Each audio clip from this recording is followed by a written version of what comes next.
Greetings, hi, TheWarOwl greets you, and welcome to Tips and Tricks Wednesdays. Every Wednesday, we're going to be bringing you an educational Counter-Strike Global Offensive video teaching you how to play the game, like the Matchmaking Academy or the Strat Talk, or like this video, which is just a quick overview of one topic inside of the game.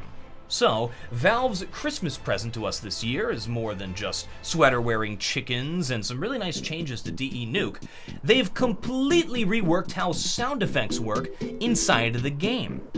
So after spending 6 months tweaking all of the gun sound effects to perfection, they have completely wiped out the sound fidelity in one clean swoop. And I'm not even mad, because these changes are pretty interesting. One of the most important aspects of Counter-Strike is sound, listening for audio clues to tell you where your opponents are and what they're doing. Check out our previous quick tip tutorials on what you can hear and where you can hear.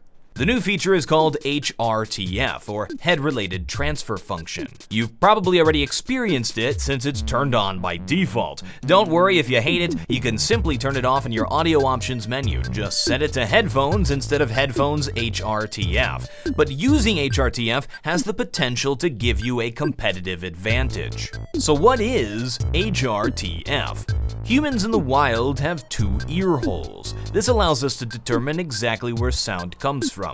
Here's a picture I took from Wikipedia. Our brains are so freaking amazing that we can take very subtle information from sound waves to determine where sound is coming from based on the difference in what we hear in the left and right ear. This is how the owl do.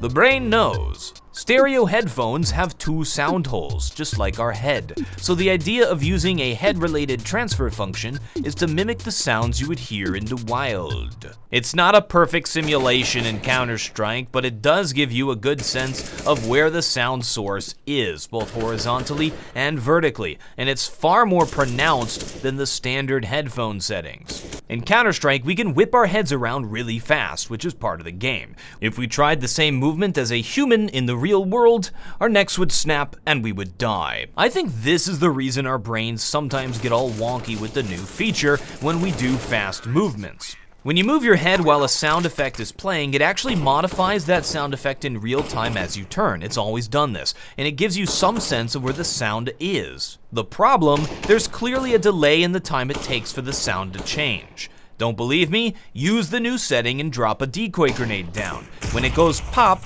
turn your head to the side very quickly. The delay will be very obvious. So is this a problem with HRTF? I actually don't think so. I just think that the sound difference in the left and the right ear is far more pronounced and obvious, so the problem is easier to spot. I tried the same experiment with the standard headphone settings, and while it was far less noticeable, the delay was still there. Throwing the decoy. I don't know what causes it. It may be a smoothing algorithm that needs to be modified for the jerky movement of CSGO. It may be my own sound card settings, but either way, it gives you false information, and it really shouldn't happen considering that the sounds are going to be done client side. One problem we noticed because of the new sound update is that sound sources do not move. So for very long sound effects like taking off a silencer, the sound starts and finishes where the player was when they initiated it. This can give very, very wrong information. And now that I mentioned it on this video, cat's out of the bag. You're going to be seeing this used to fake you out in matchmaking now. It's part of the meta. You're welcome.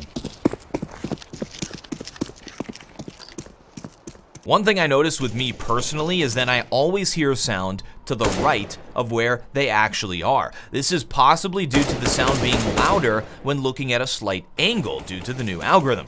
There's science and math to back up that claim, but I think we're all used to just looking straight at a sound source in a video game and it being the most loud.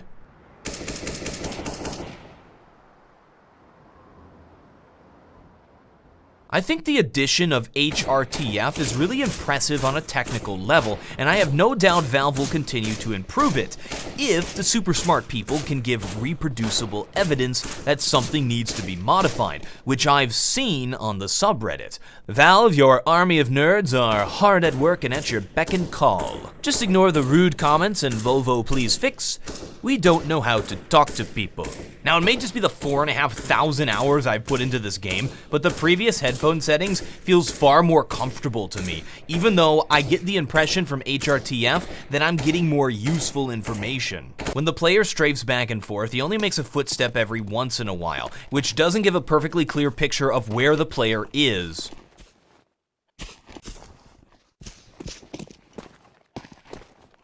This can get confusing when a player is strafing around cover, trying to fake you out. If we focus too much on the sound, it can give us some false information. It is very good, however, for locating players on the map and giving near-perfect callouts for enemy positions, which is far more important in the long run. And with the new algorithm, especially more helpful on cramped maps like Nuke, where you have a lot of vertical elements. The question of whether you want to use it is up to you. I suggest trying out both and seeing which one is right for you. As for which one gives you a competitive advantage, I'd say go with the HRTF setting. The horizontal positioning is far more pronounced, and it almost feels like you can't even do vertical positioning on the normal settings. With the new settings, I feel like if I don't move my crosshair around or I move it around very slowly, I can tell exactly where a sound is coming from on the map. And because of the map knowledge that we have developed over thousands of hours of playing the game, it's like we can pinpoint exactly where the player is on the map. Now, you may have noticed the sound quality's kind of poopy, like you got crap in your ears, but when I play Counter-Strike, I'm not looking for it to sound great, I'm not looking for it to look great.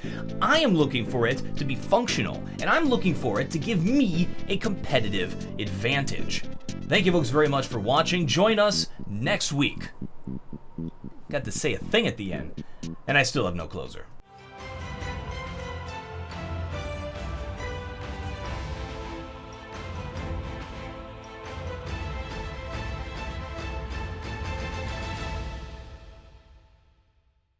And I'm not even mad, because these changes are pretty interesting.